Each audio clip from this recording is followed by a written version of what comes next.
Damai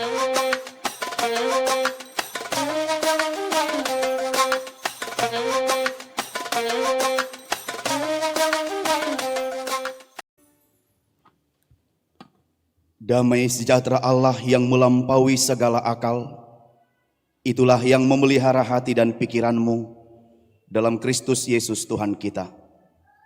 Amin. Bapak, Ibu, dan saudara-saudari yang dikasihi oleh Tuhan Yesus Kristus, firman Tuhan bagi kita di ibadah minggu ke-7 setelah Trinitatis 3 Agustus 2025 hari ini tertulis dalam kitab Kolose pasal 3 ayat 5 hingga ayat 11. Kolose pasal 3 ayat 5 hingga 11. Saya akan baca bagi kita semua demikian. Karena itu matikanlah dalam dirimu segala sesuatu yang duniawi, yaitu percabulan, kenajisan, hawa nafsu, nafsu jahat, dan juga keserakahan yang sama dengan penyembahan berhala. Semuanya itu mendatangkan murka Allah atas orang-orang durhaka. Dahulu kamu juga melakukan hal-hal itu ketika kamu hidup di dalamnya. Tetapi sekarang buanglah semuanya ini, yaitu marah, geram, kejahatan, fitnah, dan kata-kata kotor yang keluar dari mulutmu. Jangan lagi kamu saling mendustai, karena kamu telah menanggalkan manusia lama serta kelakuannya dan telah mengenakan manusia baru yang terus-menerus diperbaharui untuk memperoleh pengetahuan yang benar menurut gambar haliknya. Dalam hal ini tiada lagi orang Yunani atau orang Yahudi, orang bersunat atau orang tak bersunat, orang barbar atau orang Skit, budak atau orang merdeka, tetapi Kristus adalah semua dan di dalam segala sesuatu. Demikian firman Allah. Bapak, Ibu, dan saudara-saudari yang dikasihi oleh Tuhan Yesus Kristus, seorang yang bernama John Owen bilang begini, be killing sin or sin will be killing you. Be killing sin or sin will be killing you. Lapatanna, bunuhlah dosa atau dosa yang akan membunuh. Bapak, Ibu, dan saudara yang dikasihi oleh Tuhan Yesus Kristus, kita masih hidup di tengah-tengah dunia ini. Sementara firman ini bilang supaya kita hidup tidak sama seperti dunia. Lalu pertanyaannya adalah, bagaimanakah hidup di tengah dunia tetapi tidak sama dengan dunia ini? Nah, oleh karena itu, apa yang duniawi dalam diri kita? Dalam firman ini dikatakan dengan tegas, bunuhlah yang duniawi dalam hidupmu. Lalu kita bilang, kayak mana membunuh yang duniawi dalam hidup kita? Sementara semua yang ada di dunia ini kita perlukan. Bukankah uang kita perlukan, ketenaran kita perlukan, jabatan kita perlukan, popularitas kita perlukan, keviralan kita perlukan, keberhasilan anak-anak kita perlukan, keberhasilan pekerjaan kita perlukan. Lalu bagaimana menjalani kehidupan yang adalah membunuh yang duniawi dalam kehidupan kita, Bapak, Ibu, dan saudara? Jadi kita semua hidup di dunia ini, tinggal di bumi ini. Tetapi dikatakan, kalaupun kita hidup di dunia ini, tinggal di bumi ini, tidak seharusnya kita bersifat dunia. Jadi dunia sifatnya amanginang. Kita boleh tetap tinggal di dunia ini, kita mencari makan di dunia ini, kita melakukan aktivitas kita di dunia ini. Tetapi satu hal adalah, kita tidak boleh bersifat duniawi, tinggal di tengah-tengah dunia ini. Lalu kita bilang, oh lo mama, kita ini masih manusia. Kayak mana meninggalkan sifat duniawi dalam kehidupan kita? Ada orang yang bilang begini, bagiku mama, kalau tidak menggosip sehari, ada yang kurang dalam hidup. Masih ada kayak gitu ibu-ibu? Ada? Amang, bagiku kalau tidak membicarakan orang lain, kayaknya ada yang kurang dalam hidupku. Ada kayak gitu, Inang? Atau Atau bagiku kalau tidak melakukan sesuatu pekerjaan yang buruk ini, kayak ada yang kurang dalam kehidupanku. Tapi firman ini mengatakan, buanglah dan bunuhlah segala sesuatu yang bersifat duniawi dalam hidupmu. Dikatakan the earthly things yang ada padamu, sikap-sifat duniawi yang ada padamu, matikan, buang, dan jangan berdusta. Jadi sebenarnya pembelaan kita yang bilang begini, kita masih di dunia ini, siapa rupanya yang sempurna di kehidupan ini? Lalu ada lagi orang-orang tertentu bilang, hamu pe paditai belum tentu bisa, hamu pe situai belum tentu bisa, hamu pe ruasi belum tentu bisa. Ada orang yang membela dirinya. Amang dan Inang, saya tidak mau bilang siapa-siapa. Kita sama-sama dikatakan membunuh sifat duniawi yang ada dalam kehidupan kita. Saya mau katakan memang sifat duniawi ini adalah pola hidup yang mengenakan. Kadang-kadang ada orang yang susah untuk meninggalkan itu. Ya aku udah, itulah ciri khasku. Kenapa? Ciri khasku panggosip, ciri khasku jabir, ciri khasku pendusta. Semua itu bisa diubah Bapak Ibu dan Saudara.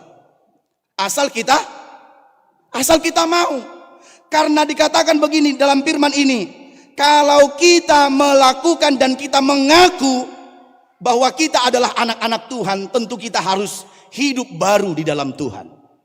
Harus meninggalkan pola kehidupan yang lama. Lalu kita bilang, tentu ini sulit Bapak Ibu dan Saudara. Mengubah kebiasaan itu sulit. Apalagi nungapeam dalam bahasa Batak sudah menjadi kebiasaan. Kebiasaan sering dibenarkan walau kebiasaan itu tidak selalu benar. Sulit mengubah itu, sulit. Lalu kita bercermin pada firman Tuhan yang kita dengarkan hari ini dalam khotbah minggu ini, mengingatkan kita tentang apa yang disampaikan oleh Rasul Paulus kepada jemaat di Kolose. Sama Amang dan Inang. Mereka juga bilang kalau mereka percaya kepada Kristus, mereka sudah memperoleh hidup baru dalam Kristus, tetapi perangai mereka masih tetap tinggal dalam perangai-perangai lama. Mereka katakan hidup baru dalam Kristus masih tinggal dalam perilaku dan sifat-sifat lama. Lalu di mana yang baru itu sesungguhnya? Nah, oleh karena itu Rasul Paulus mengingatkan kepada jemaat di Kolose dalam firman ini. Kalau kita baca nanti di pasal 3 ayat 1 Bapak Ibu, di ayat 1 katakan begini, karena itu kalau kamu dibangkitkan bersama dengan Kristus, carilah perkara yang di atas, di mana Kristus ada, duduk di sebelah kanan Allah. Ternyata ketika kita hidup di tengah-tengah dunia ini, tidak hanya mencari perkara-perkara yang di bawah ini. Perkara yang di bawah ini tidak akan ada tamat-tamatnya dan tidak akan ada habis-habisnya. Kalau Inang sudah kaya, pengen lebih kaya lagi. Kalau sudah cantik, pengen cantik lagi. Operasi plastik datang Jadi Bapak Ibu memang tegas sekali firman ini bilang, kalau di sifat duniawi Bapak Ibu masih ada percabulan, masih ada kenajisan, hawa nafsu, nafsu jahat, keserakahan, pengen mengerajai semuanya, sama dengan penyembah berhala, kata Paulus. Maka supaya sejajar pujianku dan penyembahanku, aku harus mematikan sifat yang dunia itu tadi. Kalau tidak, kita adalah penyembah berhala. Martuhan, HKBP, garis keras. Bangku 1. Gak boleh enggak. Sempat lewat pulang. Kenapa tidak? Geserkan tidak yang satu itu. Itu bangkuku, sudah ku kapling. Garis keras. Tapi apa? Kalau ternyata di dalamnya masih ada sifat-sifat duniawi seperti yang disampaikan oleh Paulus ini, itu sama dengan penyembah berhala. Dan kita tidak mau disebut sebagai penyembah berhala. Mungkin kekristenan kita sudah lama, opung kita sudah Kristen, Amang Inang sudah lama Kristen, anak-anak kita sudah lama Kristen. Gak mungkinlah kita mau disebut sebagai penyembah berhala. Dan ini dikatakan Amang Inang mendatangkan ayat 6. Semuanya itu mendatangkan. Jadi sebenarnya kalau kita mengerjakan itu Tuhan marah Amang dan Inang. Kalau ada orang bercabul di sana, Tuhan marah. Kalau ada orang najis di sana, Tuhan marah. Kalau ada orang yang melakukan kejahatan, yang serakah di sana, hanya mementingkan perutnya di sana, Tuhan marah sesungguhnya. Nah, oleh karena itu apa yang mau kita lakukan? Dahulu ayat 7, kamu juga melakukan hal itu ketika kamu hidup di dalamnya. Dahulu, sekarang sama aja. Sekarang harus beda dong, Mamang Bapak Ibu dan Saudara. Itu dahulu. Itu perangai lama, itu mantan. Tapi kalau sudah dimatikan tidak mungkin lagi terjadi. Maka ayat 8, boleh sama-sama lagi. 2, 3, ya.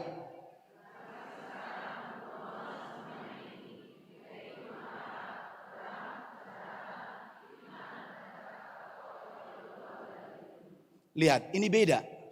Tetapi sekarang buanglah semuanya itu, yaitu marah, geram, kejahatan, fitnah, kata-kata kotor dari mulutmu. Ini sifat yang dilakukan, tak perlu mengkonsep. Yang tadi sudah direncanakan lama, ayat 8 itu tidak perlu lama-lama. Karena marah itu bisa sekejap. Kalau nanti pulang dari gereja di rumah tidak ada nasi, bisa langsung marah-marah. Tidak direncanakan dulu dari gereja. Nanti kalau anakku nggak masak, ku tamparilah dia. Suamiku nanti kalau dia nggak bangun, ku sengajalah bikin persoalan. Karena persoalan songkekku kemarin belum dibelinya. Atar inilah ku bikin, nggak ada kayak gitu. Jadi marah-marah itu bisa dilakukan sekejap itu. Ya Amang dan Inang? Kalau nanti Amang Inang tersulat kena kakinya jatuh, langsung marah-marah, tak direncanakan. Gak ada kemudian nanti dari gereja, nanti pura-pura jatuh, biar ditolong amat siapa ini, danga dong songoni. Itu sudah jahat lah itu ya. Geram juga seperti itu. Nanti di gereja tok kan naso masa dopa pungu pilihan tujuh lo. Ditempak terus. Kalau ada yang papungu pilihan itu, lalu lewatlah musuhmu, geram sendiri. Tuhan, masnya itu kok besar kali, matikan itu Tuhan. Jadi halak dumar dalam di mana dunia sih tempat duduknya. Ini persoalan ini Bapak Ibu dan Saudara. Ya ada orang yang geram. Geram juga tidak direncanakan. Jadi geram itu bisa terjadi karena kita melihat orang lain mungkin yang tidak sesuai dengan pandangan kita. Itu geram.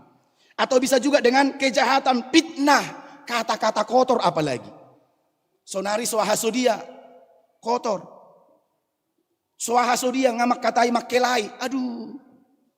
Dang nai dokon, kotor, dang nena. Ya kan? Kotor, dang nene. Alai akahatana sohasiai mahata baraksi. Di hata bata idok madok hata. Apalagi katanya gini ya. Orang Batak kalau merbadai tidak bilang nama-nama hewan, kurang lengkap. Ayam kau, manuk kau nenek. Katanya tidak lengkap kalau tidak menyebut nama-nama itu. Aduh, kenapa? Tidak bisakah marah? So dia do muru aledang merdosa tahe. Katakan firman Tuhan kan, kalau kau menjadi marah janganlah berdosa. Pa, sudah ku bilang samamu. Shalom. Songo dia do muru aledang berdosa. Kamu memang praktekkan Amang Inang di rumah. Gimana itu? Marah tapi tak berdosa. Yang identik adalah marah dan baik kamu maju contoh marah tapi tak berdosa. Aku benci samamu ya, aku kutuk kau jadi setan nenek. Tong dodosa. Gimana marah tapi tak berdosa? Dan di sini dikatakan marah itu tak perlu punya konsep. Maka kata firman Tuhan sekali lagi dalam firman ini, matikanlah itu bukan sifat-sifat Kristus, itu bukan sifat anak-anak Tuhan, itu sama dengan penyembah berhala. Harusnya tampak dalam perangai kita adalah sifat-sifat Kristus yang sudah dibaharui di dalam Dia. Maka Allah Tritunggal itu, Tuhan yang adalah Allah yang kita percaya itu menjadi yang selalu kita teladani dalam kehidupan kita. Jadi bisakah lepas dari murka Allah? Bisa. Lakukan perintah Tuhan. Hidup di dalam Tuhan. Jangan cintai dunia ini. Rikot dohepeng rikot. Apa kata firman Tuhan? Tetapi akar dari segala kejahatan adalah cinta akan cintanya itu. Kalau uangnya tidak ada masalah. Tapi kalau hatinya sampai ke uang dan uang dan uang, itu yang menjadi salah Bapak Ibu. Itu duniawi. Siapa sih yang gak perlu uang? Semua kita perlu. Tapi cinta akan uang itulah yang menjadi dosa. Cintanya, ubal gatu si holong na siya tu debata, itu yang dosa. Cari uang silahkan amang dan inang. Tapi kalau cari uang pun jangan sampai samban sana, samban sini. Hancurkan karir sana, hancurkan karir sini. No, itu bukan Kristen. Itu bukan manusia baru. Itu masih perangai lama yang tinggal dalam kehidupan kita. Nah, oleh karena itu Bapak Ibu dan Saudara, begini katanya. Jadi kata-kata tadi, jangan ada tinggal kata-kata kotor. Kata Spencer W. Kimball, dia bilang begini. Kata-kata kasar adalah upaya otak yang lemah untuk mengekspresikan dirinya secara paksa. Jadi muladok kalak namar hata-hata kotor. Naso mampu do otakna mengekspresikan diri dengan benar. Maka terpaksalah dia marhata naso tikos. Iya benar. Naso mampu do mengelola. Jadi muladok kalak namar hata-hata kasar. Hata baraksi amang dan inang. Itu enggak mampu otaknya mengelola kata-kata yang mau dibicarakan. Jadi kalau amang inang nanti marah-marah di rumah tanpa sebab. Apalagi sudah, ini masih tanggal muda ya. Tanggal 3. Tibalah nanti tanggal 25 sampai 30 dan seterusnya. Disitulah. Jangan kau pancing mama emosi. Di kantong mama tidak ada lagi. Ya kan? Adong go halak madokon.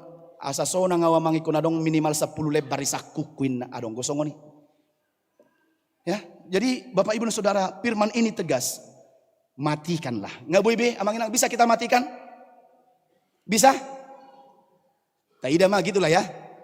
Tidak mah atau bisa nih? Dengan usahamu tidak bisa mang dan inang. Minta tuntunan? Iya, ya nggak bisa lah. Orang aku lihat cemong-cemong listiknya aja do ku apa? Ku do kari. Kurehei. Inang berjo arah jam 3. Listiknya ya upung. Ya kan? Hola songoni pe kita terpancing do. Kini manusia baru kita dituntut hari ini Bapak Ibu dan Saudara. Hola kuida hala anon humurang pamakena. Asingi gijang asingi toru. Marabalangan. Berenjo. Si robalangan. Nganingon. Moldo. Maul hiya namang inang. Kalau sekali lagi. Kalau bukan Roh Kudus. Jadi itu makuling matong to di. Jangan rehei. Kau pun belum sempurna. Dirimu pun perlu kau kaca. Baru Peter hudokon. Cantik kali inang. Kayak pelangi di hatiku.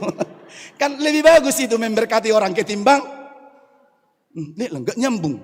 Kurasa otaknya ini pun gak nyambung. Kan gak dosa. Jadi lebih bagus ku orom diriku gini. Tuntun aku ya Tuhan dalam rohmu. Supaya tidak berkata-kata kotor dan menghina orang lain. Lebih bagus gitu. Baru tiuk suami ini. Tuntun aku. Bisalah kita bilang. Kau indah seperti pelangi pakaianmu. Tidak ada seindah engkau. Lebih bagus daripada mencelakai orang lain. Ya, amang inang dan saudara. Maka jemaat yang dikasihi oleh Tuhan Yesus Kristus, sekali lagi yang terencana dan yang terjadi ketika itu sebagai manusia baru harus bisa menahan dan mengontrol diri supaya menjadi manusia. Kalau masih belak-belakan pak seketika itu juga marahnya tak jelas, itu masih tinggal dalam manusia lama. Amin. Gimana? Amang inang lebih suka yang baru atau yang lama? Bukan suami yang lama atau suami yang baru ya, no. Sifat nih maksud saya. Suatu kan non, Pak, menurut firman tadi kau sudah suami lama. Mohon maaf, saya tidak suka yang lama-lama. Saya cari yang baru, izin. Salam ketua ina. Dang songoni amang inang. Dang kau sudah ditukaran non. Mula tujabu, Pak, seperti kata firman amang pendeta tadi. Lemari kita semua sudah lama, buang. Tidak bagus menyimpan yang lama-lama. Nggak salah amang dan inang. Nggak begitu maksudnya. Sifat duniawi yang lama itu yang ditinggalkan. Sifat ganti, matikan, buat dengan yang baru. Terakhir. Ayat 9 dan 10 sama-sama 2-3 ya. Jangan lagi kamu saling mendustai karena kamu telah menanggalkan manusia lama serta kelakuannya.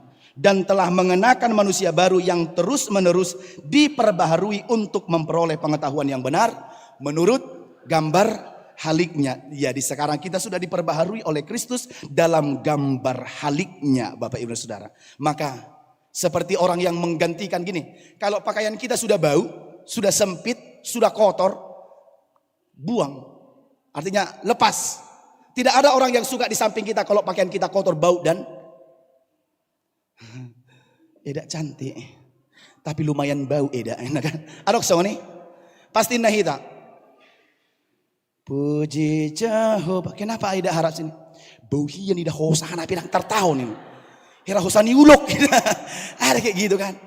Nah bau ini, jadi pakaiannya inang dai konarga monja silahkan 10.000 5.000 do di pamela kan? Monjone dah nenei. Tapi jangan sampai bau lah. Ya kan? Ay mulu bau gabi bohado. Unang ilabong ni hoida. Ne bau ni. Bau siya namate. No se.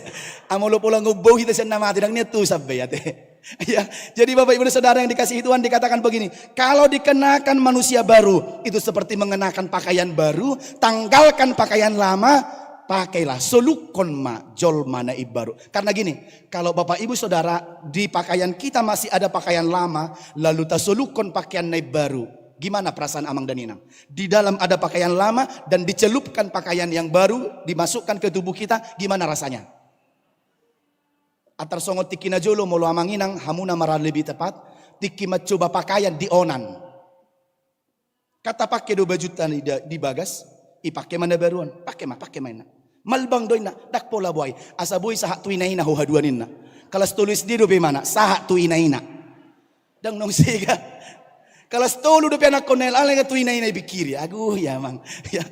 Jadi malbang matong buti. Jadi Jadi mengenakan manusia baru tidak boleh tinggal manusia lama dalam diri kita. Supaya apa? Supaya segambar dengan gambar haliknya.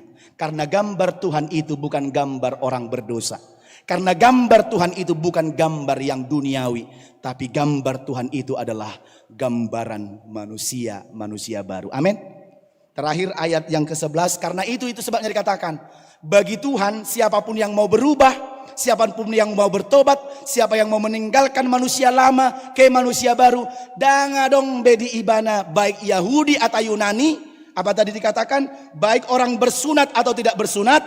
Barbar atau skit. Budak atau merdeka, tetapi Kristus adalah semua dan di dalam segala sesuatu. Jadi yang dohonota HKBP tulet doau, asli doau, pasti aku selamat. Tidak persoalan seperti itu. Amang dari nang di hadapan Tuhan semua kita sama, asal kita mau meninggalkan perangai lama kita, masuk ke manusia baru kita, maka kita akan memperoleh kehidupan yang kekal di dalam Dia. Amin.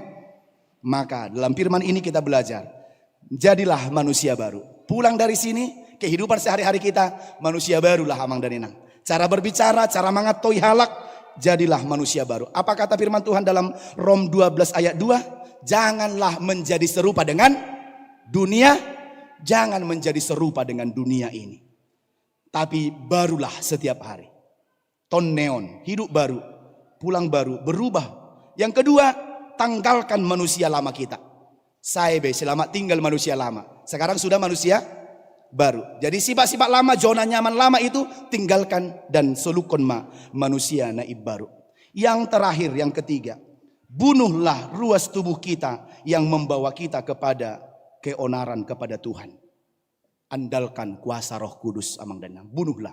Mulai dok bunuh pamate mak. Unang adong bediho bereng. Cemburu itu, api cemburu bisa membakar apa? Bisa menghilangkan nyawa. Tinggalkan kecemburuanmu. Boy do cemburu boy. Tapi jangan cemburu yang membabi buta.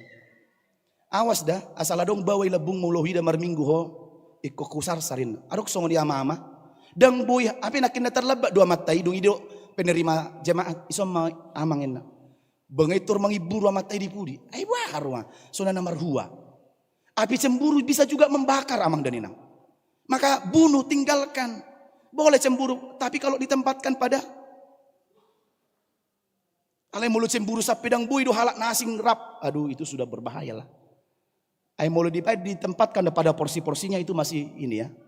Nah, oleh karena itu tinggalkan semua apa tayur of ede nomor 66 ayat 2 molotik kita baru jok do tadok konon. Aut alusaku debataku Ratu mabiar audisi. Ina. Weh, Rajo.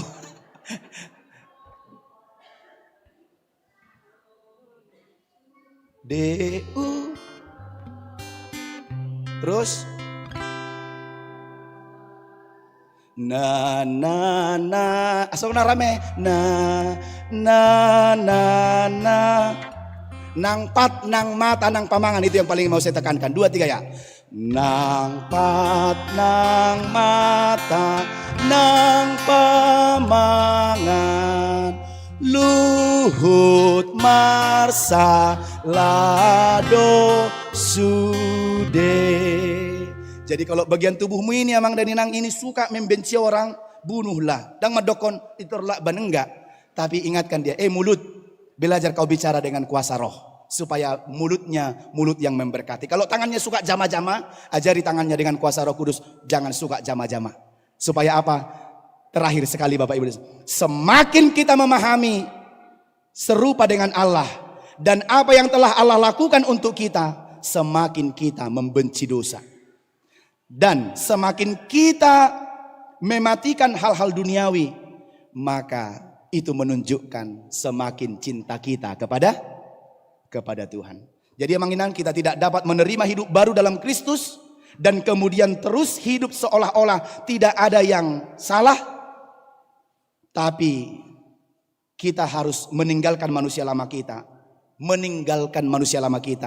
dan hidup kepada manusia baru. Move on, barulah bunuhlah dosa atau dosa yang akan membunuh kita. Amin. Kita berdoa. Syukur bagimu Allah Bapa di sorga atas kebaikan dan kemurahan Tuhan. Pada minggu ke-7 setelah Trinitatis hari ini, kami boleh menerima firman Tuhan mengajarkan kami untuk menjadi manusia baru di dalam Kristus. Kalau Tuhan telah menebus kami dari segala dosa dan pelanggaran kami sudah sama dengan kematian dan kebangkitan Kristus, maka ajarlah kami untuk memikirkan perkara-perkara yang di atas, bukan perkara yang di bumi ini saja. Sehingga hati kami terarah terus kepada Tuhan. Kami mampu mematikan hal-hal sifat-sifat duniawi dalam kehidupan kami dan mengenakan manusia baru. Sebab itulah yang Tuhan kehendaki dalam kehidupan kami. Karena itu ya Tuhan, kami mau memberikan diri kami, memberikan hidup kami dituntun oleh Roh Kudus, supaya dengan kekuatan Roh itu sendiri kami boleh diperbaharui dari hari ke hari, dari tahun ke tahun, kehidupan kami semakin menjadi serupa dengan Kristus. Sebab itulah yang Tuhan kehendaki dalam kehidupan kami. Berkati kami, berkati semua jemaat Tuhan yang turut hadir pada minggu hari ini, dari anak-anak, remaja, pra-remaja, Naposo Bulung, Bapak Ibu dan yang sampai lansia sekalipun. Tuhan yang memberkati kami untuk menjadi manusia-manusia baru di dalam kehidupan keseharian, di tengah-tengah keluarga, pekerjaan dan tanggung jawab kami masing-masing. Kami yakin dan percaya ketika Roh itu tinggal bersama kami, maka kami akan dituntun untuk hidup dalam Dia dan berakar di dalam Dia.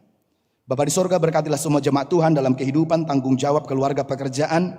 Kiranya tangan Tuhan terus menolong dan memberkati kehidupan umat-Mu, sehingga ketika melakukan pekerjaan mereka senantiasa berharap kepada Tuhan dan selalu mengingat akan firman Tuhan dan tinggal dalam manusia-manusia baru. Sehingga apa yang kami kerjakan mendatangkan berkat, sukacita, dan menjadikan kami semakin dekat ke hadapan Tuhan dalam kehidupan kami. Kami berdoa untuk semua program gereja Tuhan.